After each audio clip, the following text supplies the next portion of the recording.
और अभी 3 दिन पहले सीएम गहलोत ने ईडी की छापेमारी को लेकर ट्वीट किया था। उन्होंने कहा था कि ईडी की छापेमारी इस बात की गवाही दे रही है कि राजस्थान में कांग्रेस चुनाव जीत रही है। और इसी को लेकर अब आज का हमारा सवाल, ईडी की ताबड़तोड़ छापेमारी, चुनाव में कौन किस पर भारी, हम आपको ग्राउंड पर भी लेकर चलेंगे जहां से हमारे सहयोगी हमारे साथ जुड़ेंगे। लेकिन पहले जरा एक क्विक रिएक्शन यहां स्टूडियो में मौजूद मेहमानों से लेते हैं। दिबांग जी, आपको क्या लग रहा है, ये ईडी का एक्शन और इस पर जो सियासी रिएक्शन है, क्या इशारा कर रहा है?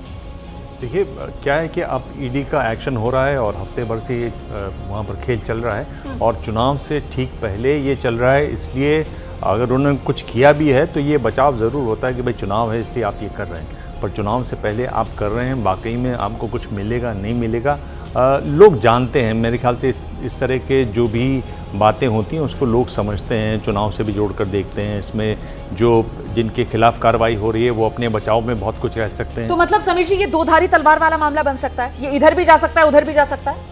बिल्कुल, देखिए भूपेश सारण और सुरेश ढाका दो पेपर लीक के मास्टरमाइंड थे और सचिन पायलट जो कांग्रेस के ही नेता है, इन्हीं के विधायक है, पूर्व मुख्यमंत्री है, पूर्व उप मुख्यमंत्री है, पूर्व प्रदेश अध्यक्ष है। उन्होंने 23 जनवरी 2023 को कहा था कि पेपर लीक के मामले में आप छोटे चोरों को मत पकड़ो, जो सरगना है उनको पकड़ना चाहिए। और उन्होंने सीधा सीधा ये संकेत दिया था कि जो पेपर लीक कर रहे हैं उनको प्रदेश सरकार का संरक्षण प्राप्त है।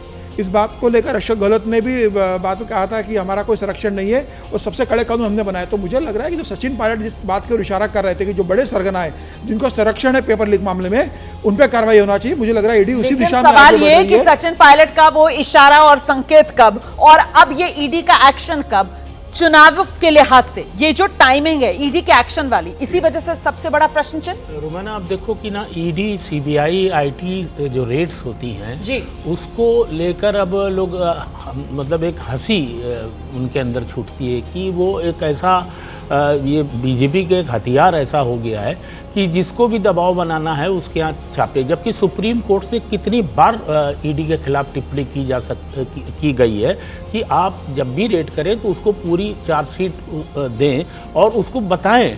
लेकिन अब ये जो चुनाव का संदर्भ है, एकदम चुनाव से पूर्व इस तरह की जो रेड्स हैं, आप देखिए बंगाल में की थी, कुछ नहीं हुआ, वहाँ पर भी बीजेपी बुरी तरीके से हारी। तो ये इन चीज़ों का ये जो छोटे हथियार होते हैं सत्ता के, मतलब आपने इसको पूरी तरीके से पॉलिटिकल मान लिया है। आप कह रहे हैं कि केंद्रीय एजेंसी का ये जो एक्शन है वो पूरी तरीके से राजनीति से प्रेरित है। अभिषेक, देखिए, दो चीज़ें हैं रोमाना। एक तो ये है कि इसकी पीछे एक ऑब्जेक्टिव होता है, आप इलेक्शन के टाइम पे क्यों कर रहे हैं, और एक जगह नहीं कर रहे हैं। छत्तीसगढ़ में भी चल रही है, आप ध्यान दीजिए, भूपेश बघेल जो है मुख्यमंत्री, उनके विनोद वर्मा उनके सहयोगियों पर हुआ है, और भी जगहों पर चल रही है। तो ये इलेक्शन के टाइम पे जो ये किया जाता है, इसका एक मकसद होता है और वो होता है फंडिंग को लेकर के, फाइनेंसिंग को लेकर के, कि आपको इलेक्शन में कितना हैम्पर करना है, कितना उस पार्टी की आपको आर्थिक कमर तोड़नी है। ये बहुत महत्वपूर्ण बात अभिषेक यहाँ पर बता रहे हैं। अभिषेक ये कह रहे हैं कि ये मामला सिर्फ और सिर्फ वो चुनावी और वोटों के फायदे के लिए पॉलिटिकल परसेप्शन गेन करने का नहीं है, बल्कि ये चुनाव के पीछे जो मैनेजमेंट है और वो जो पैसे का खेल है, कहीं ना कहीं वो फ्लो तोड़ने का, वो कमर तोड़ने का, फंडिंग वाली। बिल्कुल, और इसीलिए देखिए, ये जो आप अभी कह रहे थे, ये बड़ी इंपॉर्टेंट चीज है कि इसका रिएक्शन भी हो सकता है। शरद पवार के साथ जो हुआ था, आपको याद होगा, एक बार उनको तलब किया गया था और कैसे पूरा महाराष्ट्र में राजनीति का गेम बदल गया। तो इसका रिएक्शन भी हो सकता है। इसीलिए मैंने कहा था कि साहब ये मामला जो है वो दो धारी तलवार वाला साबित हो सकता है। मतलब इसका असर दोनों तरफ बराबर का, फायदे और नुकसान वाला पहुंच सकता है।